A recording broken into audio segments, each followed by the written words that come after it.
কোন কবরে নাফরমানকে যখন নেওয়া হয়, আমি নিজে এই হাদিস পড়াইছি, আল্লাহর নবী সাল্লাল্লাহু আলাইহি সাল্লাম বলে কোন পাপীকে যখন কবরে নেওয়া হয়, কবরের ভিতরে না, কবরে নেওয়া হয় যখন, তার লাশ যখন কাঁধে নেওয়া হয়, এই কাঁধে অবস্থায় নাফরমান আর পাপী আপন স্বজনরা যখন তার লাশ কাঁধে নেয় খাটের মধ্যে, আল্লাহর কসম নবী বলে সে এমন বিকট চিৎকার করে, ইয়া ওয়াইলাতা ইয়া লাইতাহা, হে আফসোস আমার স্বজন, আমার ইলা আইনা কদ্দামতুমুনি, আরে ফুত তুই আমারে কই নিচ্ছিস, আমার সন্তান, আমার ভাই তুই আমারে কান্দে নিয়ে ওদিকে নিচ্ছিস কেন, মনে আমারে মাইরা ফেলবে তো, আমারে কবরে দিস না রে আব্বা, আমারে কবরে দিস না, আমারে তো ফেরেশতা মাইরা ফেলবে, আমারে তো শেষ করে ফেলবে, আমারে দিস না। এইভাবে স্বজন নিজের স্বজন ডাকে যে, কারণ আপন জনরাই তো লাশ কাঁধে নেয়, আপন জনদেরকে ডাক দে, আব্বা এটা করিস না, আব্বা আমারে নিস না ওইদিকে। আল্লাহর নবী বলেন পৃথিবীর সমস্ত মানুষ যদি একসাথে শুনতো, এক মাঠে দাঁড়াইয়া একত্রে, খোদার কসম নবী বলছে আদম থেকে ইসরাফিলের ফু পর্যন্ত সমস্ত মানুষ যদি এক মাঠে থেকে একবার জীবনে এই পাপীর চিৎকার একবার শুনতো, আল্লাহর নবী বলেন লা সাইকা, তাহলে সমস্ত মানুষ একসাথে চিৎকার দিয়া বেহুশ হয়ে যেত।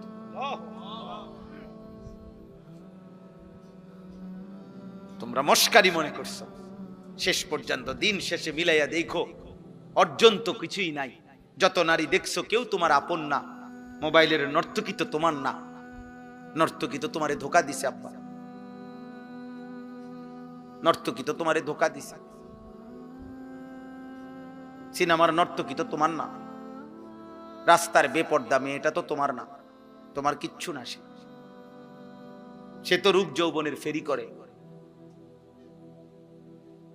হ্যাঁ, অস্থির ছবি যারা দেখো বাবা, কি দেখছো, কাকে দেখো? তোমার ক্ষয় ছাড়া, তোমার ব্যয় ছাড়া আয় কি? মোবাইল গেল, এমবি গেল, চার্জ গেল, টাকা গেল, কোমরের ক্ষমতা গেল, হারাম বীর্যপাত হইল, লজ্জাস্থানের সক্ষমতা নষ্ট হইল, শেষ পর্যন্ত একদিন পঙ্গু, অচল ছাড়া, ধ্বজভঙ্গ ছাড়া আর কি? আমি খোলামেলা বললাম, কত শত যুবক, কয় শ, আমি চ্যালেঞ্জ করলাম, তুমি শুনবা, আমার কাছে আছে, আমার কাছে হোয়াটসঅ্যাপে জমা আছে, এমন শত শত বাংলাদেশের ছেলে, তাগরা জোয়ান ছেলে, পৃথিবী জানে এমন জোয়ান ছেলে সুন্দর, কিন্তু নারী দেখতে দেখতে, অশ্লীল ছবি দেখতে দেখতে যাদের পুরুষত্ব নাই, যৌবনের সক্ষমতা নাই, এই হাইওয়ান অশ্লীল আর উলঙ্গ ছবির পাল্লায় পড়ে ভিতরের জীবন শেষ। তার আখেরাত তো নাই, আখেরাত তো পরের খবর, এটা তো নাই কিছু, দুনিয়াও কিছু। যেই কোন মানুষ চ্যালেঞ্জ করলাম বেটা, বাংলাদেশের প্রতিদিনকার পত্রিকা, বাংলাদেশের প্রতিদিনকার চ্যানেলের খবর তোমরা প্রত্যেকেই দেখো, কি পরিমাণ পরকীয়া বাংলাদেশে বেড়ে গেছে। এর কারণটা কি? কারণ এই স্বামী এই স্ত্রীতে তৃপ্ত না, এই স্ত্রী এই স্বামীতে তৃপ্ত না, আর কোনো কারণ না। কারণটা কি আব্বা?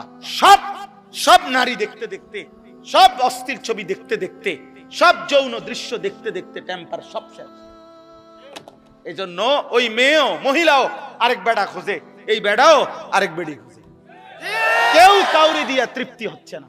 নাহলে এক এক দিনের বাংলাদেশের চারিদিকে দেখো, দেখো গিয়া খবর নাও, তোমরা খবর নাও, আর তোমার কাছে না থাকলে আমার জানাও, আমি জানা তোমার কাছে খবর পাঠাবো, আমি একসাথ করে দেবো তোমার, এক সপ্তাহের রিপোর্ট, এক মাসের রিপোর্ট।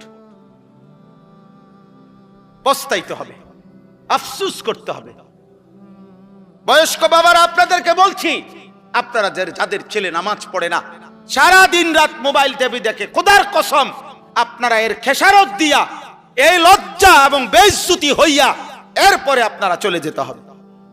কবরে যাবার আগেই দেখে যাবেন আপনার ফ্যামিলির মধ্যে আল্লাহ শূন্য, আখিরাত শূন্য, এই হতাশার দুর্ভাগ্য নিয়ে কপালে, তারপরে যাইতে। হিম্মত থাকলে আজ ভেঙ্গে ফেলেন।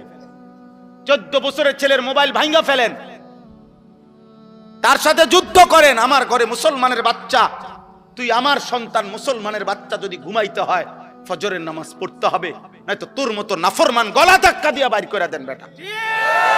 যা নাফরমান বেটা, বাইর হ তুই বেটা, তুই আলাদা যা বেটা, তুই আলাদা কামাই কর। তোর মতো বেঈমান আমি খাওয়াইতে হবে কেন? তুই তো আল্লাহর দুশমন।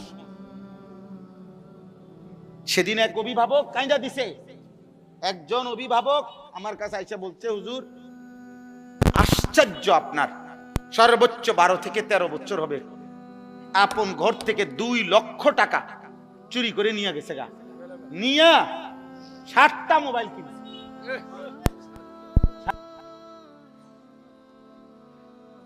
বলো আব্বা। এক ফার্নিচার দোকানদার, উনি বলছে, হুজুর আমার 2.5 লক্ষ টাকা কষ্ট করে জমানো টাকা, আমি নতুন মাল উঠামো, আমার ফুতে আমার ক্যাশের টাকাগুলা নিয়া 3 দিনে অনলাইনে জুয়া খেললা। আমিও এখন কাঁদি, আমার ফুতেও কাঁদে। আমার জীবনের হুজুর আর কিছু নাই, পুঁজি নাই। আমি 2.5 লাখ টাকা, একটা গরিব মানুষের 2.5 লাখ টাকার পুঁজি কি ছোটখাটো বিষয়?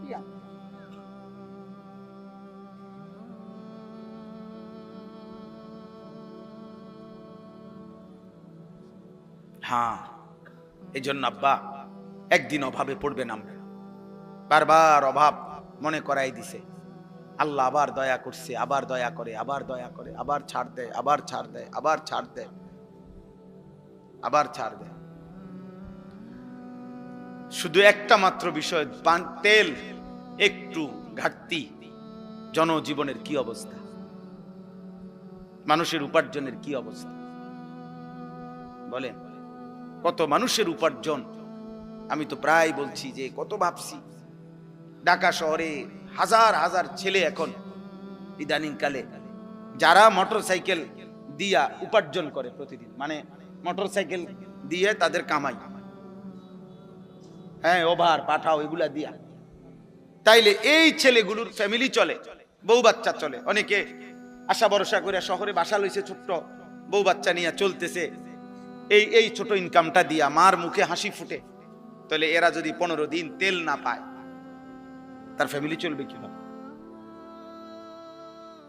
আর আমাদের ছেলে পেলেদের চেহারা দেখলে বোঝা যায় অসভ্য, এমন অসভ্য যে পৃথিবীতে দুর্ভিক্ষ আসুক, মহামারী আসুক, আমার উপরে যদি আসমানও ভাঙ্গা পড়ে হুজুর, আমি আমার নারী নর্তকী মোবাইল ছবি দেখা থেকে 1 সুতা নড়ব না। আল্লাহরে বলেন আপনারা হুজুররা যদি বলিয়া আল্লাহরে আমগো মাথার উপরেও যদি আযাব দেয়, আমি আল্লাহরে সেজদা দেব না, দেবই না। আপনি আরো কইলো দিতাম, আমি নামাজ পড়তাম না। সাফ কথা। এই হলো তোমাদের অধিকাংশ ছেলে কলিজার ভিতরে, তোমরা এমন শক্ত অবস্থান নিয়ে নিচ্ছ, মানে আল্লাহর সাথে, যে আল্লাহকে চ্যালেঞ্জ ঘোষণা করে দিলা আর কি, যে আপনারে দেখায় দেব, সেজদা আপনাকে দেব না। আপনি কি করতে পারেন?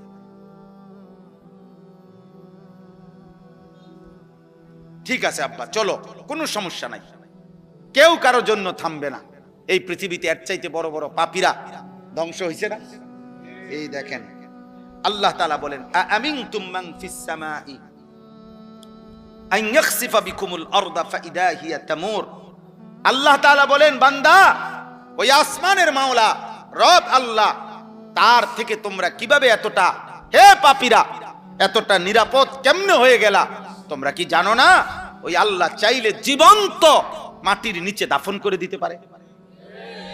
এই যে তখন তো তোমাদের মতো নাফরমানকে মাটির নিচে নিয়া মাটি কাঁপতে থাকবে।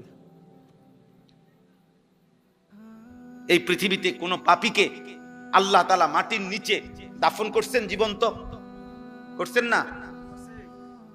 হ্যাঁ, 2 জন, একটা ব্যক্তিকে, একটি জাতিকে। কারুনকে আল্লাহ তাআলা জীবন্ত মাটির নিচে দাফন করে দিয়েছে।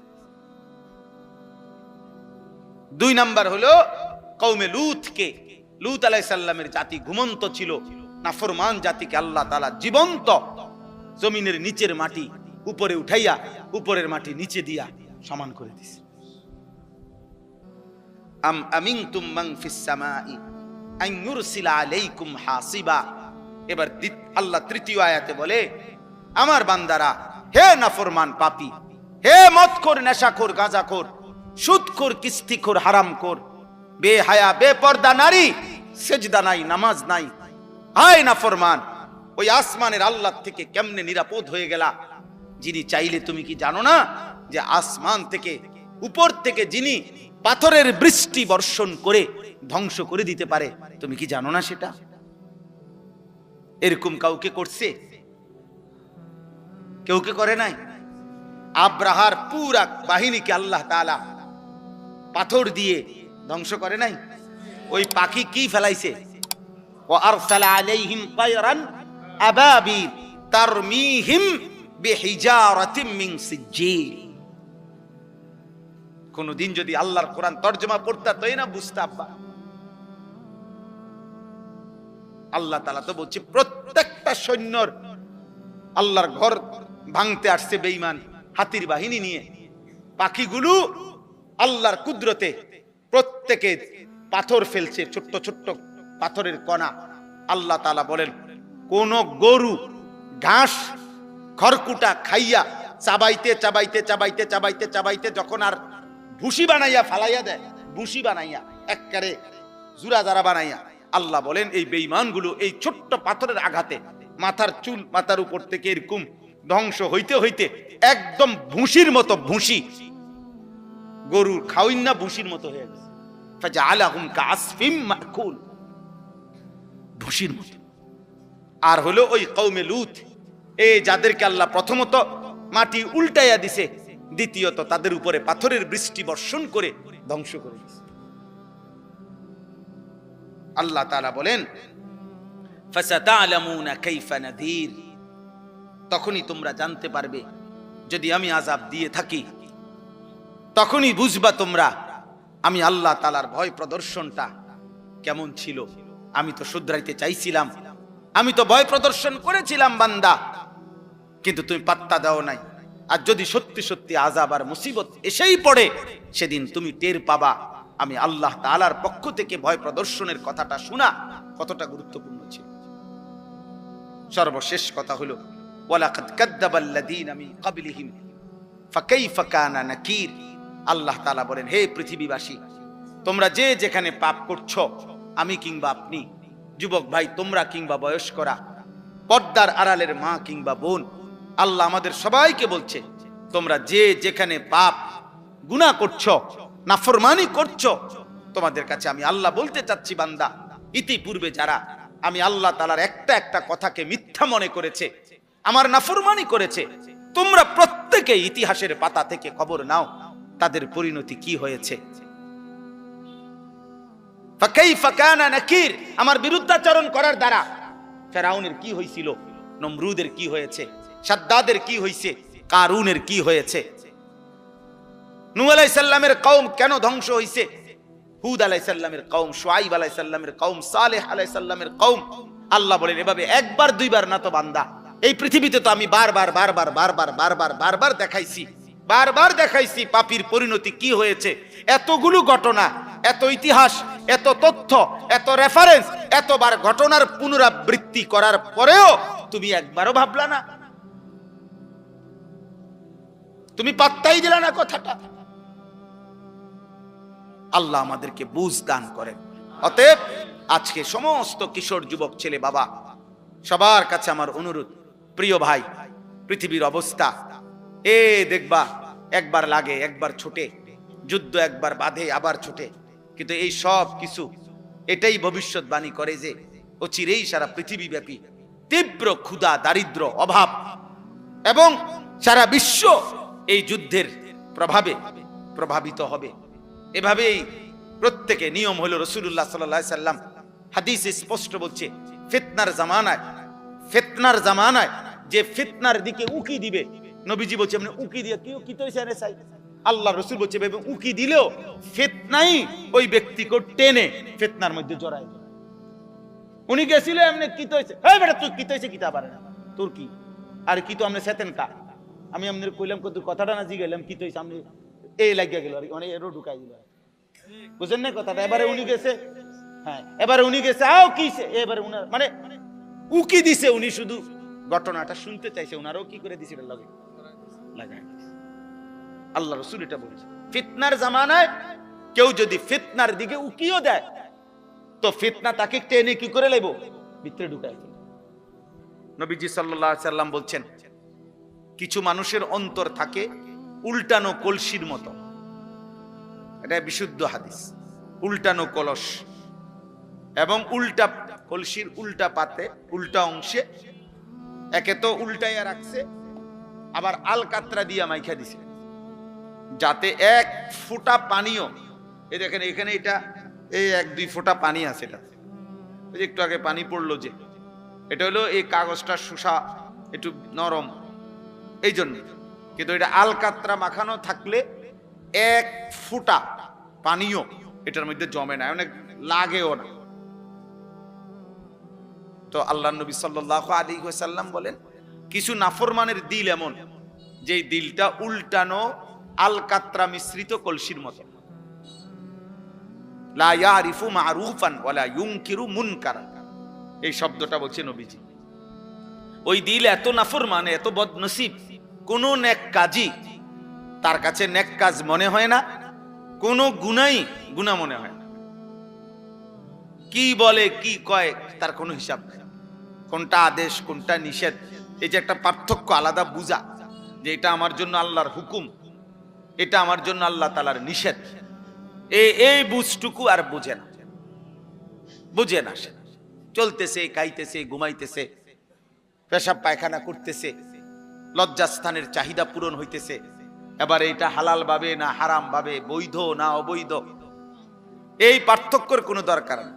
যেমনি আসুক, টাকা হইলে হইছে, কষ্ট করছি, পরিশ্রম করা টাকা, ঠিক আছে, এটাও নিল, সুদের টাকা এটাও নিল, কিস্তির টাকা এটাও নিল, মিছা কথা কইও কদ্দুর নিছে, ওজনে কম দিয়েও কতটুকু নিছে, সব মিলাইয়া 10 লাখ, সব মিলাইয়া 1 লাখ, সব মিলাইয়া ভালো মন্দ পেশাব পায়খানা মিল্লা, পাক নাফাক হালাল হারাম মিলে 10,000 টাকা।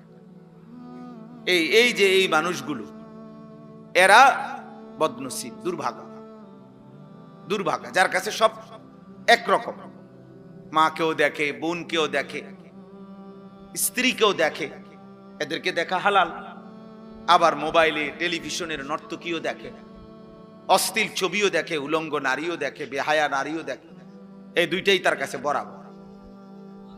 হালাল হারামের আলাদা কোনো পার্থক্য নাই, যখন যেটা সামনে পাইছে এটাই দেখছে, যাই পাইলাম তাই নিলাম, যাই পাইলাম তাই খাইলাম, যাই পাইলাম তাই ভোগ করলাম।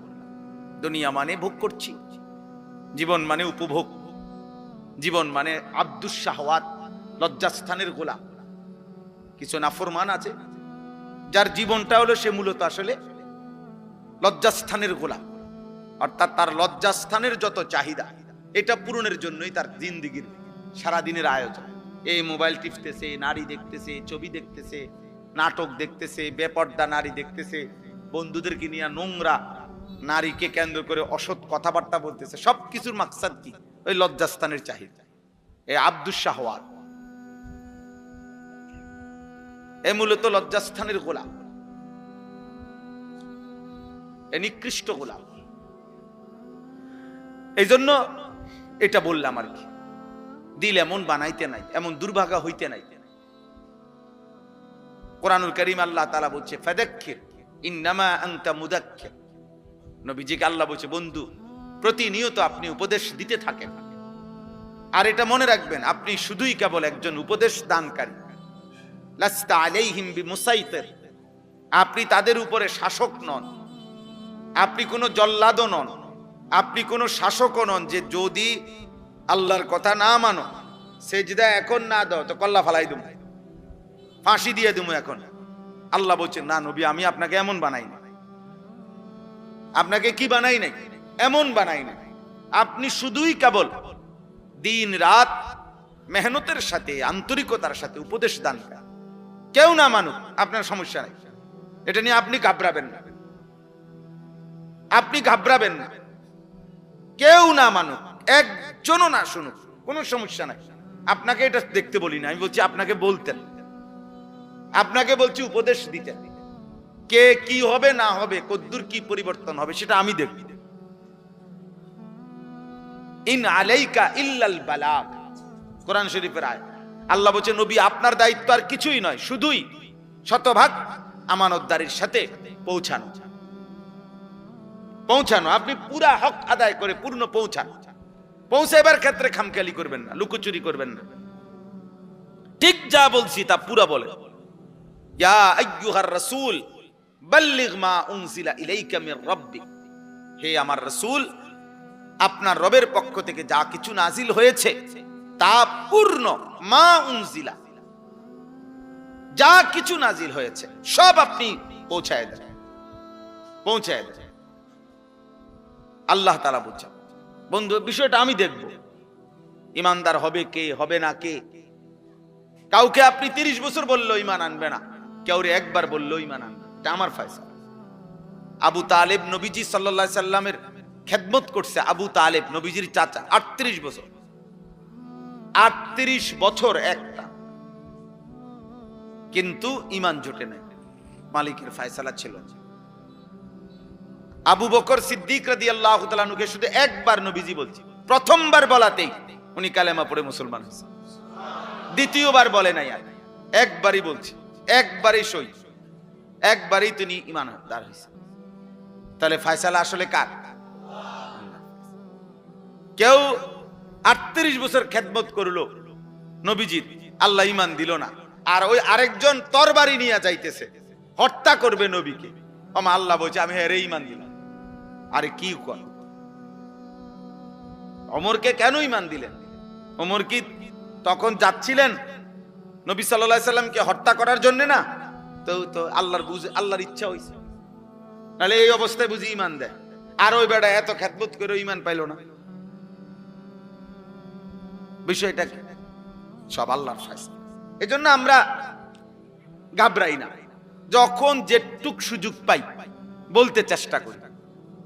বলার উদ্দেশ্য এটাই। এই জনপ্রিয়তা দিয়েই বা কি করবো? জনপ্রিয়তা না থাকলেই বা কি সমস্যা? আমি আজকে আলহামদুলিল্লাহ মনে করেন আল্লাহর দয়ায় 22 বছর হয় ওয়াজের বয়ান করি, আল্লাহর রহম। তো আমি তো 22 বছর ধরে এই এত পরিচিতি ছিল না, বুঝেন নাই কথাটা? আজ থেকে 20 বছর আগে যারা ওয়াজ শুনছে তারা তো আমার নামও জানে না, তা আমি তো এই সময় ওয়াজ করছি। তো আমি তো ওই সময় ভাত তরকারি খাইছি, 3 বেলায় খানা খাইতাম। আগেও আমি 3 বেলায় ভাত খাইতাম, সকালে নাস্তা করতাম, দুপুরে ভাত খাইতাম, রাত্রেও ভাত খাই, এখন এইভাবে খাই, বুঝছে? আগেও খাটে ঘুমাইতাম, তাইলে কিচ্ছু আসে যায় না। এই জন্য দোস্ত এটা জরুরি যে আল্লাহর কথা মনোযোগ দিয়ে শোনা, আখিরাতের কথা মনে পড়া, কবরের কথা মনে পড়া, জাহান্নামের কথা মনে পড়া। আহা, এই দিল যদি মনে পড়ে, আল্লাহ তাআলা বলছেন এই সূরার মধ্যে, কুল হুয়াল্লাযী আনশাআকুম, সূরা মুলক যে সূরা আমি পড়ছি, আল্লাহ তাআলা বলেন, হে নবী বলেন আল্লাহই তোমাদেরকে সৃষ্টি করেছেন। ওয়া জাআলা লাকুমুস সামআ ওয়াল আবসারা ওয়াল আফইদা, তোমাদের কান, তোমাদের চোখ এবং তোমাদের দিল আল্লাহই দিয়েছেন। আল্লাহই দিয়েছেন। জীবনের সবচেয়ে বেশি অর্জন হয় তোমাদের এই 3 জিনিস দ্বারা। অসংখ্য জিনিস তোমরা শিখতে পারো, জানতে পারো, বুঝতে পারো কান দিয়ে শুনে। কোটি কোটি জিনিস, অগণিত জিনিস তোমরা এই চোখ দিয়ে দেখে বুঝতে পারছো। আর এই অন্তরে তোমাদের হাজার হাজার কোটি কোটি ভাবনা, পরিকল্পনা, প্ল্যান তোমাদের এই অন্তরের মধ্যে আছে। এটা দিয়ে তোমরা প্রস্তুতি নিচ্ছ, বুদ্ধি খাটাইতেছ, প্ল্যান প্রোগ্রাম করতেছ, সব দিলে দিলে ধীরে ধীরে আমাদের জবানের চাইতে বেশি কথা আমাদের দিলে আছে, ঠিক না? আমরা বলি না যে বেটা সব বলতে পারি নাই, অনেক কথাই বুকে জমা আছে, অনেক কথাই, অনেক ঝড় তুফান। ওই কোটা আন্দোলনের সময়, বৈষম্য আন্দোলনের সময়, আমাদের এই যে 24-এর আন্দোলনের সময় একটা স্লোগান ছিল এরকম, বুকের ভিতর অনেক ঝড়, বুক পেতেছি গুলি কর। তার মানে আমাদের অনেক ব্যথা আছে কলিজায়। ওই ছেলেরা এটা বুঝাইতে চায় আমরা দীর্ঘদিন যাবৎ বৈষম্যের শিকার, জুলুমের শিকার। আর এই মজলুমরা সব একত্র হওয়াতে জালেম ভাগতে হয়েছে। হ্যাঁ, বাস্তব, এটাই সহজ হিসাব। অনেক মজলুম একসাথে হয়ে গেছে, ফলে জালেম চলে যেতে হয়েছে। এটাই বাস্তব। এই প্রতিবারই ইতিহাস এভাবে ঘুরে ঘুরে আসে। যখনই জালেম সীমা লঙ্ঘন করে, মজলুমের আহাজারিতে জালেম ধ্বংস হয়েছে। সময় নেয় আর কি, কখনো কারো জন্য 20 বছর, কারো জন্য 200 বছর, কারো বেলায় 40 বছর, কারো বেলায় 400 বছর সময় নেয়। এতটুকু সময়ের ব্যবধান হয়, কিন্তু জুলুমের ধ্বংসই হয়। জুলুমের কি হয়? পাপী লজ্জিতই হয়, নাফরমান ঘৃণিতই হয়, সময়ে ব্যবধান হয়। আজকে হয়তো তোমার ব্যাপারে কেউ টের পায় না, বাকি টের পাবেই। তোমার অসভ্যতা, চরিত্রহীনতা টের পাবে। অফিকা উয়ুবুন ওয়ালিন্নাসি আয়ুন, আরবি ভাষার একটা প্রবাদে। আরবি ভাষায় বলে, তোমারও দোষ আছে, মানুষেরও চোখ আছে। বলে যে মনে রাখো, তোমারও দোষ আছে, মানুষেরও কি আছে? হ্যাঁ, মানুষ ঠিকই দেখে, মানুষ ঠিকই মন্তব্য করে, মানুষ যা বুঝার সব বুঝে। কে বেয়াদব কে মুআদ্দাব সবই বোঝে। মানুষ জুনায়েদ বাগদাদির চোর কয় না, চোরের জুনায়েদ বাগদাদি কয় না। তাহলে কাজে তুমি লম্পট নারী দেখবা, ছবি দেখবা, মোবাইলে অস্থির দৃশ্য দেখবা, আর মানুষ তোমাকে ভদ্র বলবে না? মানুষ কি চিরা খায় নাকি? মানুষ কি 3 বেলা চিরা খায় নাকি? মানুষ বুঝবে না?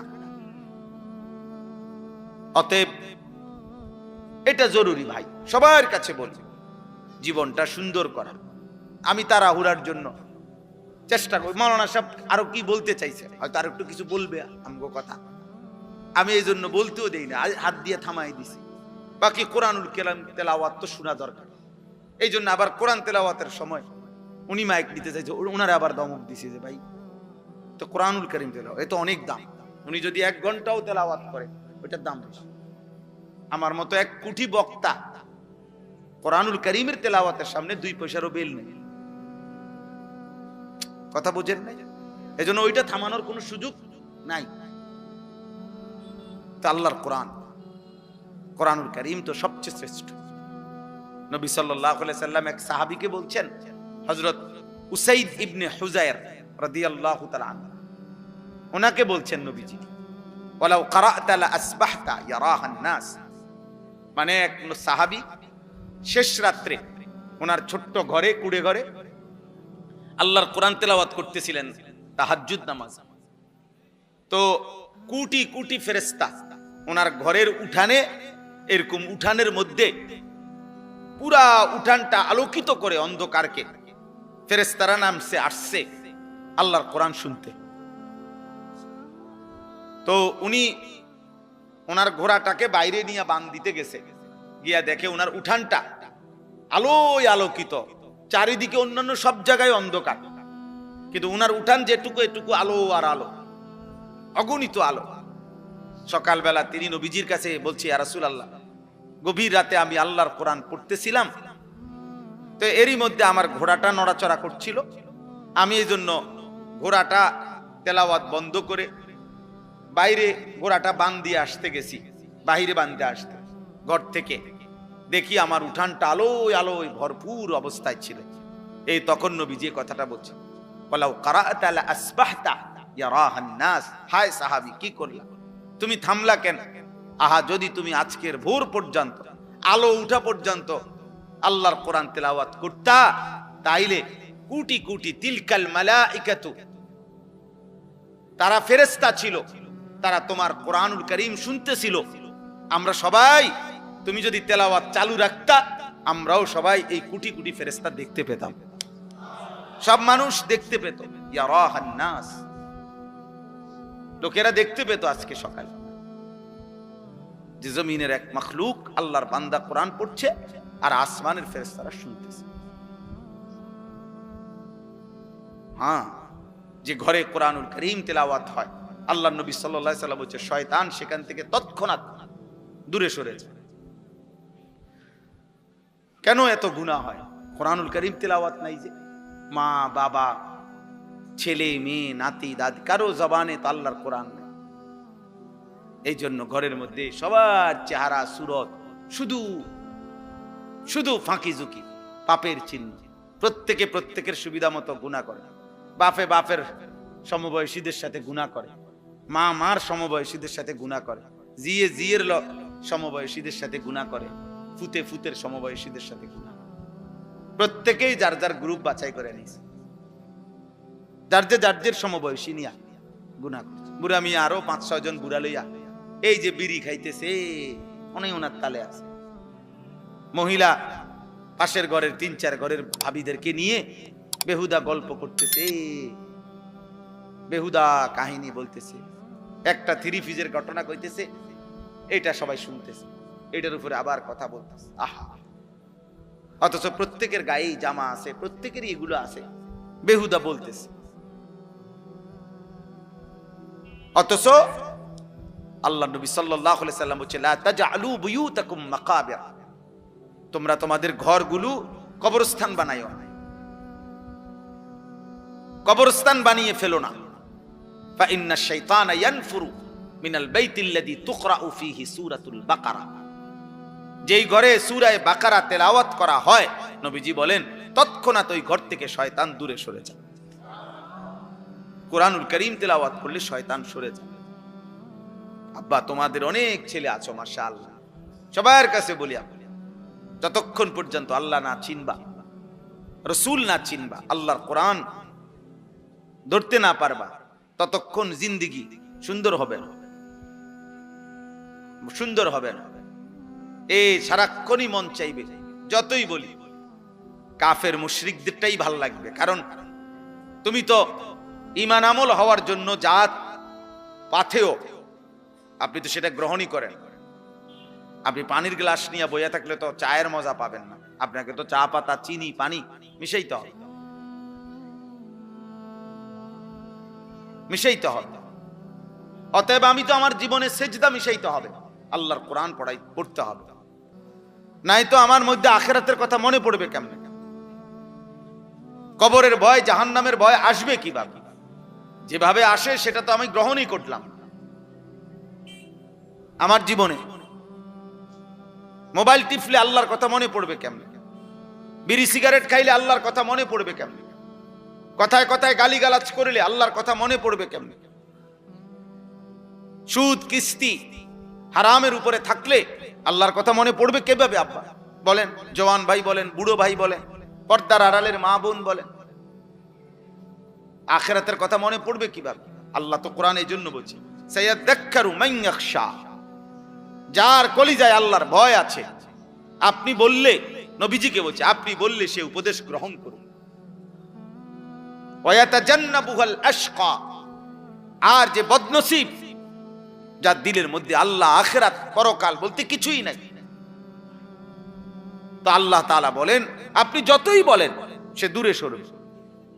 আমি এতটুকু কথা প্রথম মনে করাইলাম, আমাদের প্রত্যেকের আন্তরিকতা থাকা দরকার। এই ওয়াজ না, শুধু সব সময় আল্লাহর কথার প্রতি, কোরআনের প্রতি মনোযোগ না থাকলে, আগ্রহ না থাকলে, দিল না থাকলে দোস্ত হবে না। ইন্না ফি যালিকা লাযিকরা লিমান কানা লাহু কলবুন আও আলকাস সামআ ওয়া হুয়া শাহীদ। আল্লাহ তাআলা বলে, নিশ্চয়ই এই কোরআনের মধ্যে তার জন্য উপদেশ রয়েছে যে 3 জিনিস একত্র করে, অন্তর, কান এবং চোখ।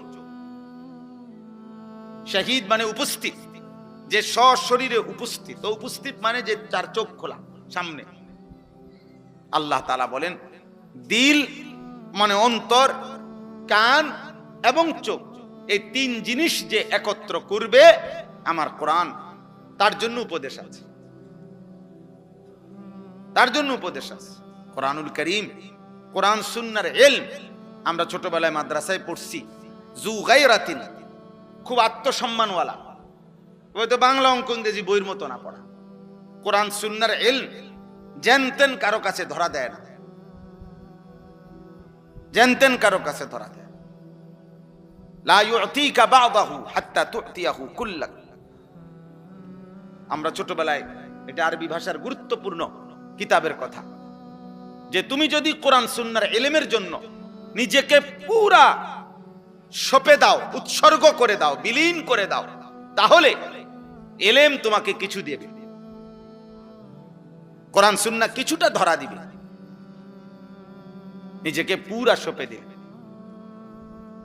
এই আমি এখন একটা ছোট্ট মাদ্রাসায় এশার নামাজ পড়ছি, ঢুকছি, একটা ছোট্ট একটু কথা বলছি 5 মিনিট এশার নামাজ পড়তে গিয়ে, তো এগোরে এটাই বলছি শুধু এক কথা, যে আব্বা আজীবন দোয়া করবা আল্লাহ যেন তোমারে মৃত্যু পর্যন্ত কোরআন সুন্নাহর ইলমের রাস্তায় রাখে।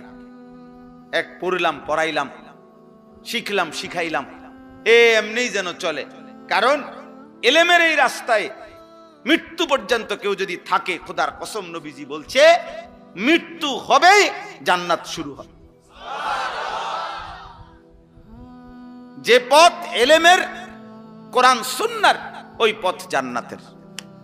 ভিন্ন রাস্তা বদলাইতে হবে, এক রাস্তা, এক রাস্তা। আমি এই জন্য অনেক সময় বললাম যে মাদ্রাসা ভিত্তি দিয়েই জান্নাতের রাস্তা।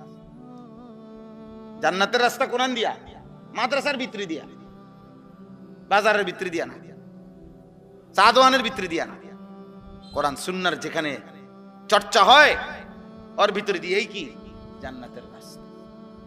এই পথেই জান্নাত। যে পথে আল্লাহ, যে পথে রাসূল, যে পথে সুন্নাহ, যে পথে কোরআন, এই পথেই জান্নাত। এজন্য দোস্ত, সহজ কথা আমরা সবাই বলি, স্পষ্ট মনে রাখবে, আমরা যারা মাদ্রাসায় পড়ছি আমাদের তো গন্তব্য আখিরাত। এই জন্য আমরা এখানের হিসাব কিতাব মিলাই না। দুনিয়া আমাগরে মূল্যায়ন করে না করে নাই, আমাদের সামাজিক মর্যাদা আছে না নাই, আমাদেরকে জেনারেল শিক্ষিতরা সম্মান করে না করে না, আমাদেরকে সরকার মূল্যায়ন করছে না করে নাই, আন্তর্জাতিক বিশ্ব আমাদেরকে মূল্যায়ন করে না না করে, কিচ্ছু না। আমি তো আমার অর্জন জ্ঞান আমি এই জন্য নেই নাই তো আব্বা, আমি নিছি আখিরাতের জন্য। তো আমি এনে থাইমা গেলে তো হবে না। এজন্য হাদিসের মধ্যে আছে নবীজি সাল্লাল্লাহু আলাইহি সাল্লাম দোয়া করতেন, আল্লাহুম্মা লা তাজআলিদ দুনিয়া আকবারা হাম্মিনা। আল্লাহ আমারে এমন বানাইয়েন না যে দুনিয়াই আমার প্রধান একমাত্র পেরেশানি, আমার দুনিয়া নিয়া, এরকম আমার জীবন বানাইয়েন না। ওয়ালা মাবলাগা ইলমিনা, আল্লাহ আমার জ্ঞানের শিখার চূড়ান্ত প্রাপ্তি শুধু দুনিয়া এমন বানাইয়েন না। ওয়ালা গায়াতা রাগাবাতিনা, আল্লাহ আমার জীবনের স্বপ্ন, ইচ্ছা, আকাঙ্ক্ষা, পরিকল্পনা, আশা সবকিছুই শুধু দুনিয়া সাজানো, এরকম বানাইয়েন না। নবীজি দোয়া করলেন, আল্লাহ আমি যেন এখানে থেমে না যাই, আমি তো থামবো আখিরাতে, আমি তো থামবো আল্লাহর সামনে, আমি তো থামবো মিজানের সামনে, আমি তো থামবো ফুলসিরাতের সামনে, আমার চূড়ান্ত থামবো জান্নাতে। কোথায়? জান্নাত। এজন্য একজনই বুঝে, একজনকেই বললাম। আল্লাহ তাআলা আমাদেরকে বলছেন যে বান্দা গোটা পৃথিবী ঘোরো, তামাম জমিন ঘোরো, কোনো সমস্যা নাই, কিন্তু তোমাকে ফিরতে হবে আখিরাতে, আল্লাহর কাছে। এটা মনে রেখো, এই কথা ভুলে যেও না। এই কথা ভুললে আর জীবন থাকে না, এই কথা ভুললে আর মানুষ থাকে না, হাইওয়ান হয়, জানোয়ার হয়। যে গন্তব্য চেনে না সে জানোয়ার। জানোয়ারের কোনো গন্তব্য নেই। কোনো গরু জানে না তার শেষ ঠিকানা কোথায়, কোনো ছাগল জানে না তার শেষ গন্তব্য কোথায়, কোনো কুত্তা জানে না তার গন্তব্য কোথায়, কিন্তু ঈমানদার জানে আমার গন্তব্য জান্নাত। এজন্য যে গন্তব্য চেনে না, এক দিক দিয়া খায়, আরেক দিক দিয়া পায়খানা করে, এক দিক দিয়া নারীর অশ্লীল ছবি দেখে, আরেক দিক দিয়া লজ্জাস্থানের চাহিদা পূরণ করে। এই যে জন্তু জানোয়ারের আখলাক, এটা তো মানুষের জীবন না। এজন্য আমাকে ফিরতে হবে আল্লাহর কাছে। এই কথাটাই আল্লাহ এখানে বলছেন। সূরা মুলক 29 নম্বর পারা, 67 নম্বর সূরা, অনেক ফজিলতপূর্ণ একটি সূরা কোরআনুল কারীমের। এই সূরার মধ্যে মোট 30টা আয়াত আছে। এখান থেকে মাঝখান দিয়া 15 নম্বর আয়াত থেকে আমি পড়ছি। আল্লাহ তাআলা বলেন, হুয়াল্লাযী জাআলা লাকুমুল আরদা যালুলান। বান্দা শোনো, আমি আল্লাহ এই গোটা পৃথিবীর সবটা জমিন মাটি আমি আল্লাহ তোমাদের অধীন ব্যবহারের উপযোগী আমি করে দিয়েছি। এই জমিন, এই মাটি আমনে কোনছে, আমরা যদি জিজ্ঞাসা করি যে আপনি তো বলবেন যে এটা প্লাস্টিক দিয়া বানাইছে, এটা কাগজ দিয়া বানাইছে, এটা যন্ত্রাংশ দিয়া বানাইছে, কিন্তু মাটি কি দিয়া বানাইছে? তো মাটি সব বলে মাটি দিয়া হয়েছে, তো মাটি বানাইছে কি দিয়া?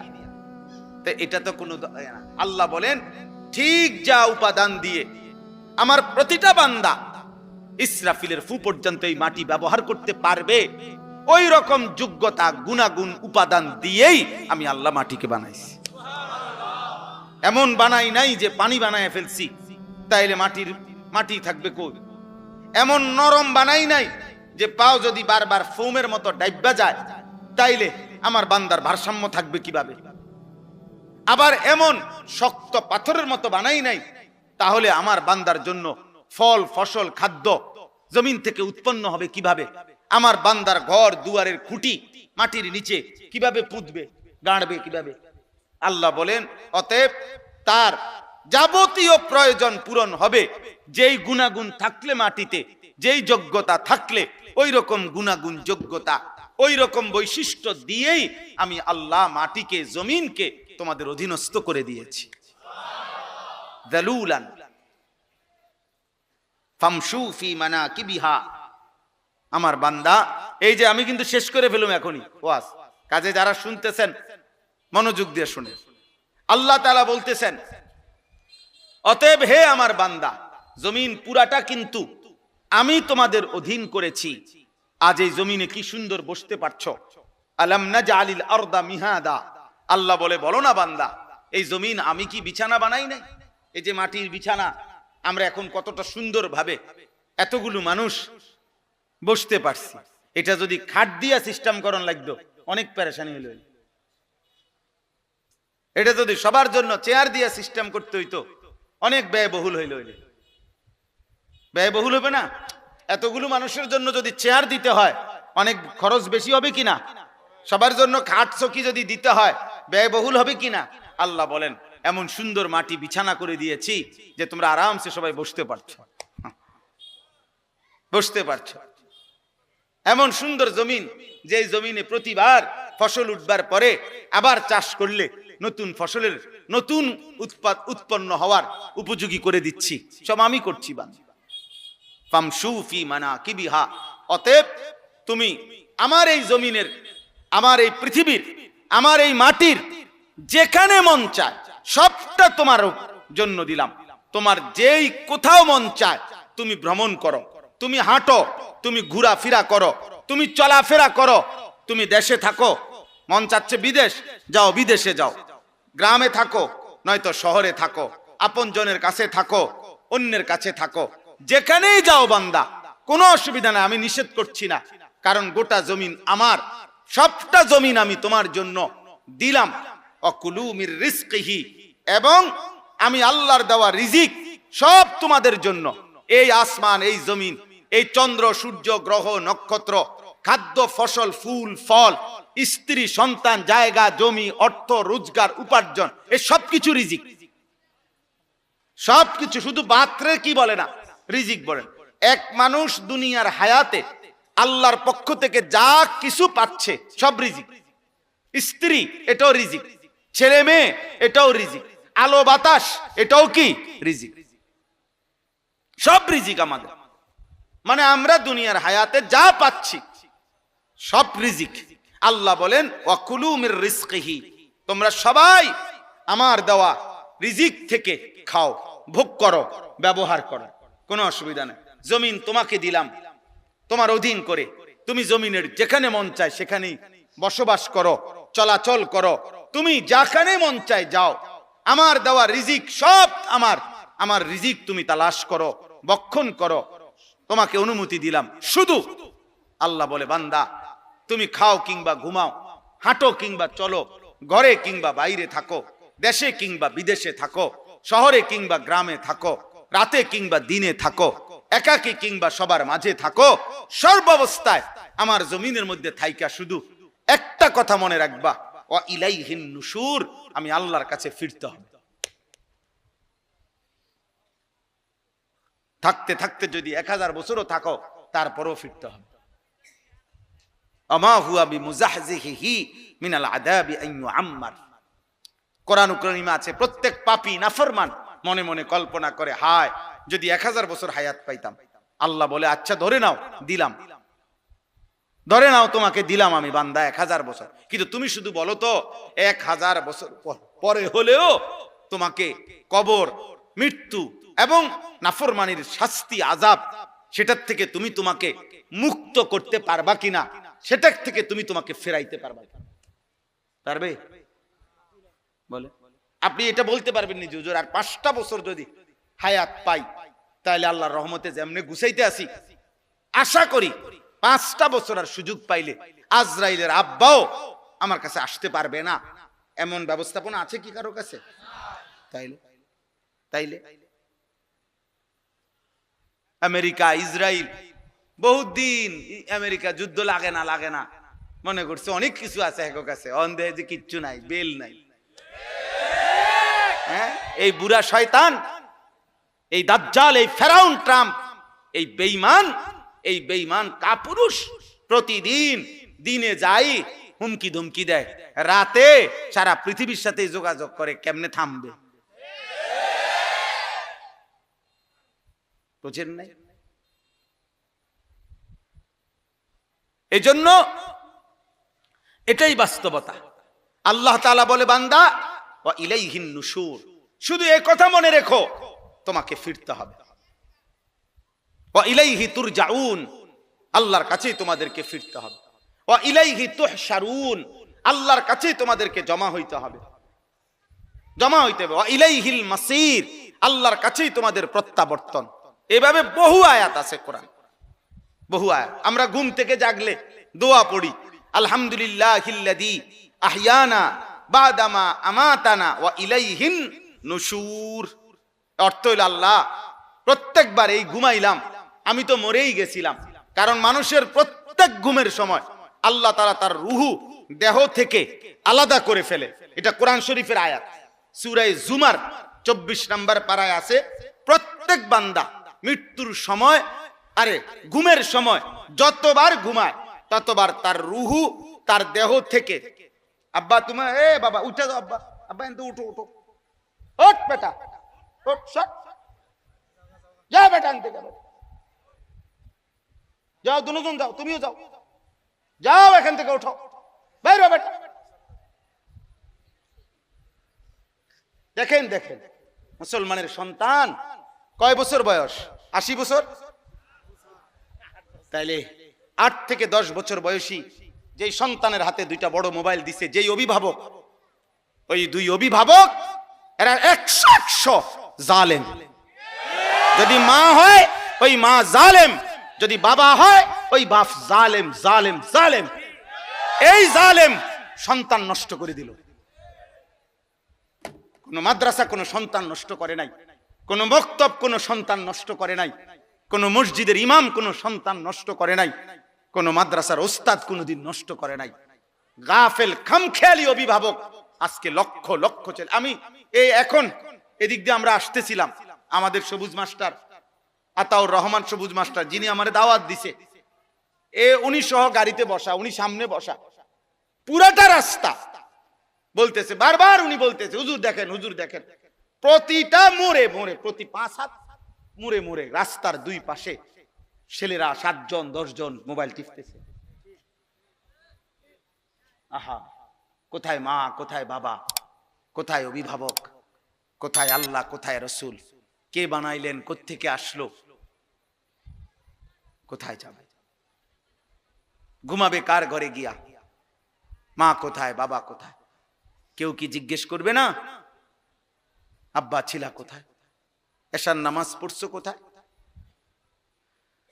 মাগরিবের নামাজ পড়েছো কোথায়? আহা বদ্ধ অনেক ছেলে তোমাদের, আমি সবসময় বলি রে আব্বা, অনেক ছেলে তোমাদের জীবনের একটা বড় দুর্ভাগ্য, একজন ভালো অভিভাবক পাও নাই, কেউ টেনে ধরে নাই। 365 দিনে খোদার 1 বছরে একদিনও ফজরের নামাজ পড়লা না, আহা বদ নসিব। এমন একটা মা তোর কপালে জুটলো না যে তোকে উঠাইবে, এমন একটা বাপ জুটে নাই। 365 দিনে কেউ তোমারে আল্লাহ চিনাই দিবে, আখেরাত মনে করাই দিবে।